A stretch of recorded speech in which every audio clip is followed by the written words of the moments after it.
Hey everybody, thanks again for tuning in to the channel. I really appreciate you guys taking the time to watch these videos. Again, if you have not subscribed, I ask you to subscribe to the channel. Our goal is to continue to grow the channel so that we can continue to put out good cycling content that's designed to help everybody have a better experience as a cyclist. Today, I'm actually going to start a series of videos called You Bought a Bike, Now What? And it's just designed to talk to you about some of the basic things that you need to have as part of your cycling repertoire. Yes, I am multilingual. It's designed to show you some of the things that you need to have just to make cycling a little bit more enjoyable, to make yourself a little bit more self-sufficient, and I actually think it's a little bit of a safety issue as well. So I'm going to talk to you today about something called your rescue package, or some people call it a flat kit, and I'm also going to talk to you about an essential item that you need to have at home.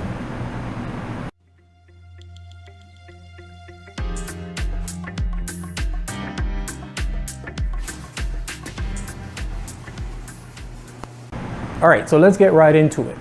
On your bike ride, the one thing that can actually happen on a bike ride, other than you falling, that can just make your bike ride really crappy, is getting a flat. The thing that can make this a horrendous experience, to go from crappy to a horrendous experience, is to have a flat and not be prepared. So I'm going to talk to you about having the essential items so that if you do get a flat, you can take care of this within 5 minutes and be on your merry way. Okay. First thing that you're going to need is you're going to need obviously a spare tube. So make sure you purchase a spare tube. In fact, I would recommend that you purchase several. They're not very expensive. So I would buy 4 or 5 of them just to have them on standby. But you want to have at least one of them with you on every single ride. The reason is that if you get a flat tire, something has protruded your tire, pierced the tube so that the tube is no longer holding air, is disinflated, and the fastest way of dealing with that is not doing a patch. The fastest way of dealing with that is simply taking out the inner tube and changing it. Okay, so it behooves you to have an inner tube. Next thing that you're going to need is you're going to need something called a CO2 canister, or something to inflate the tube after you have changed it because of the flat. And CO2 canister is awesome. It's compressed air. It inflates a tire in 2 to 5 seconds.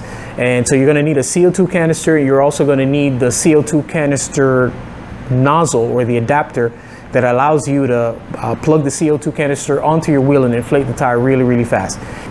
If you're not going to have a CO2 canister with you, at the very least, you're going to need to have a mini pump with you. Next thing that you're going to need are tire levers. They come in a variety. These are the most popular ones of late that I have seen, give you a lot of leverage, but I also like the old school one because it has it actually hooks into the spoke on rims that have bladed spokes.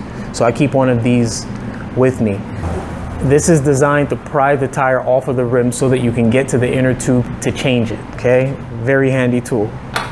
And the last thing that you're going to need is something called a multi-tool. A multi-tool is a series of Allen keys, 2 on this side, 5 on the other.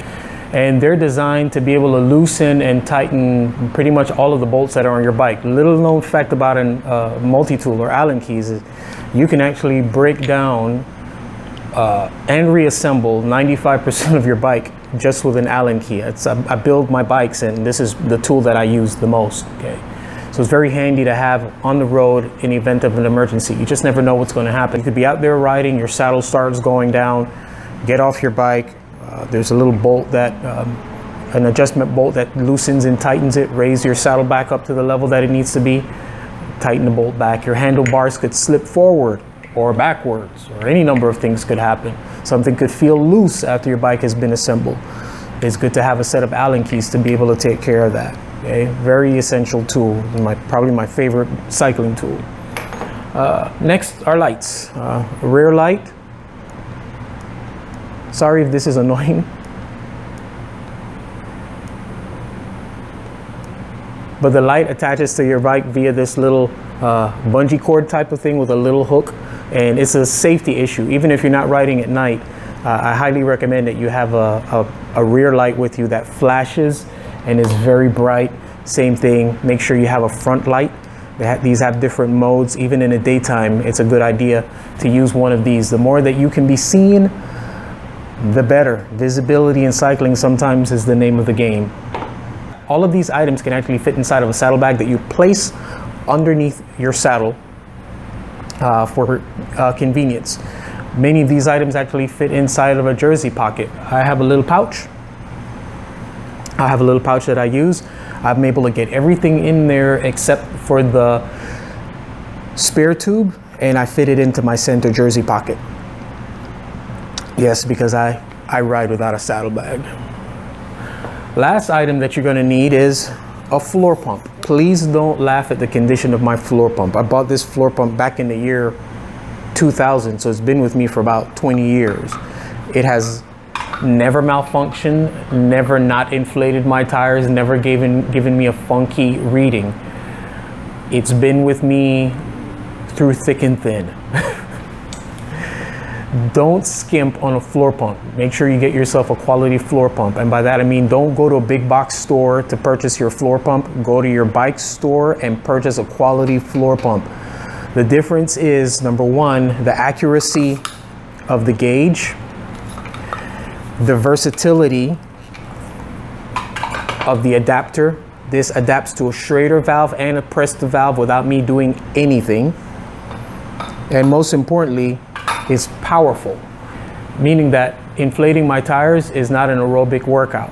People always ask, hey Lewis, when should I check my tire pressures? And the answer is before every ride. Before every ride, I check my tire pressures. In fact, my safety check before every ride is I check my tire pressures and I check the condition of my chain. Those are the two things that I make sure that I do before every single ride. So that's it. That's Now You Bought a Bike part 1. Next time we're going to be talking about attire, helmet, goggles. Yeah, we don't call them shades in cycling. Goggles and different ways that you can dress, again, to make your cycling experience more enjoyable. Thanks again for watching. Please like, comment, subscribe, share the video with your friends. If anybody has any suggestions or any questions about any of the content, please leave a comment below. All right, thanks for watching, guys.